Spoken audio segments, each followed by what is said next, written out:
अरे बबूमा भाई, आज कहीं जाके कलेजे में ठंडक पड़ी है, वरना इतने दिन हो रखे थे साकिब का ठीक से पेशाब भी नहीं उतर रहा था। ये इंडिया वाले अपने आप को बड़ा धुरंधर समझ रहे थे, आज इनका बिल्कुल ठीक से इलाज हो गया। क्यों भाई रोहित शर्मा, असली मर्दों से सामना हुआ तो निकल गई हवा। हमारे खिलाफ तो T20 में ही 300 ठोक रहे थे, यहाँ कीवियों के खिलाफ पूरी टीम मिलके भी 50 का आंकड़ा ना छू सकी। सूसरी के फटफटिए अपने घर में ही 40 पर सिमट गए, वो भी टेस्ट मैच में। वाह भाई वाह रोहित शर्मा, वो तुम्हारा गौतम गंभीर इसी टीम की बात कर रहा था क्या, जो कह रहा था ऐसी टीम बना देंगे जो एक दिन में ही 400 450 रन कूट दे और जरूरत पड़ी तो 2 दिन तक बल्लेबाज खूंटा काट दे। अरे कह लो भाई कह लो साकिब अल हसन, जो कहना है कह लो, तुम्हें मौका मिल गया, निकाल लो अपनी सारी भड़ास, क्योंकि तुम्हारे एक भी सवाल का जवाब नहीं है रोहित शर्मा के पास। और आज का तो ये पता नहीं कैसा मनहूस दिन था जिसने हमारी सारी कमाई इज्जत का कर दिया एक ही पल में सत्यानाश। अरे ना भाई ना रोहित शर्मा, ऐसे पल्ला झाड़ने से बात ना बनेगी, जवाब तो हर हाल में देना पड़ेगा।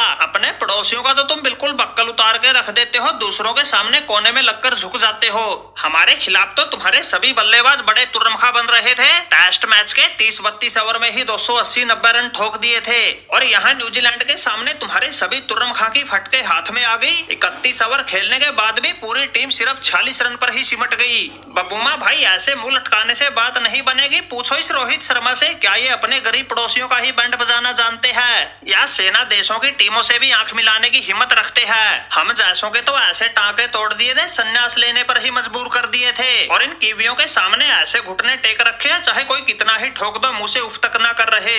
अरे साकिब भाई, तुम्हारी बात से बबूमा उस्ताद बिल्कुल सहमत है। क्यों भाई रोहित शर्मा, मिट गई खुजली, न्यूजीलैंड को भी बांग्लादेश पाकिस्तान की तरह समझ रहे थे। जिस पिच पर डेवन कॉनवे जैसे बिल्कुल अंगद बन गए थे, हिलने का नाम ही ना ले रहे थे, उसी पिच पर तुम्हारे वाला कोई टिक ही नहीं पा रहा था, बिल्कुल सरेंडर ही कर गए थे। तुम्हारी बदहाली का अंदाजा इसी बात से लगा लो, तुम्हारे 5 बल्लेबाज जिनमें कोहली, केएल राहुल, सरफराज खान, जड्डू और अश्विन तो अपना खाता तक ना खोल सके, बाकी में से पंत और जायसवाल को छोड़ के कोई 2.5 का आंकड़ा ना छू सके। अरे ये सब तो छोड़िए, पंत जायसवाल के बाद तुम्हारा टॉप स्कोरर मोहम्मद सिराज था, जो 4 रन बना के आखिरी तक नाबाद था। भाई खुद के घर में तुम्हारी ऐसी हालत मुझे तो याद ना आ रहा आज से पहले कभी हुई हो। रोहित भाई सही बताऊं तो अपनी कप्तानी में तुमने न्यूजीलैंड के खिलाफ ये कभी न मिटने वाला कलंक लगवा लिया। अरे मैं तो खुद हैरान हूँ, आज तुम पता नहीं कैसे गच्चा खा गए। बांग्लादेश के खिलाफ तो तुमने ऐसे मार मार के भूत बना दिया था, टेस्ट मैच खेले तो साकिब को संन्यास दिलवा दिया था, जब T20 खेले तो क्रिकेट से महमदुल्ला का बोरिया बिस्तर लदवा दिया था। लेकिन इस मैच में तुम एक ही दिन के खेल में हारते नजर आ रहे हो।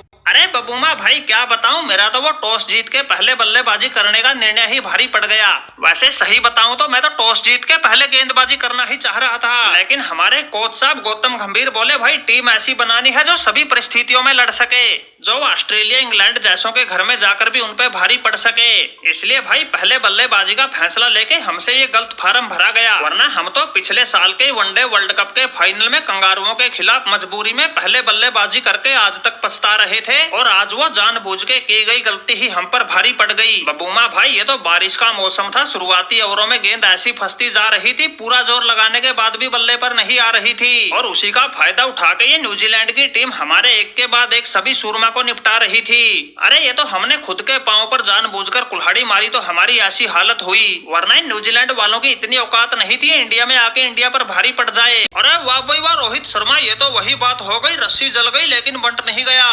टेस्ट मैच में ही पूरी टीम 50 से नीचे सिमट के बैठी और हवाबाजी ऐसे कर रहे हो जैसे अकेले ने ही कोई 13 शतक ठोक दिया हो। यह बांग्लादेश नहीं है जो किसी टेस्ट मैच में 2 दिन के खेल में भी तुमसे हार जाएगी, तुम्हारे साथ पहले का भी सारा हिसाब किताब चुकाएगी और तुम्हें तुम्हारी औकात भी दिखाएगी। माना कि कप्तान टॉम लाथम सस्ते में निपट गया, लेकिन तुम्हारा इलाज करने के लिए हमारे पास बहुत से अमोघ अस्त्र है। अरे टॉम लाथम भाई, अभी से इतनी हवाबाजी मत करो, ये इंडिया वाले हैं, बाजी पलटना अच्छे से जानते हैं। माना कि भाई तुमने पहले ही दिन इनके स्कोर के मुकाबले काफी अच्छी बढ़त बना ली है, लेकिन इनको हल्के में लेने की भूल मत करना। बस एक बार कैसे भी करके तुम इनको ये सीरीज हरा दो, फिर साकिब को अपने संन्यास के फैसले पर ज्यादा दुख नहीं होगा।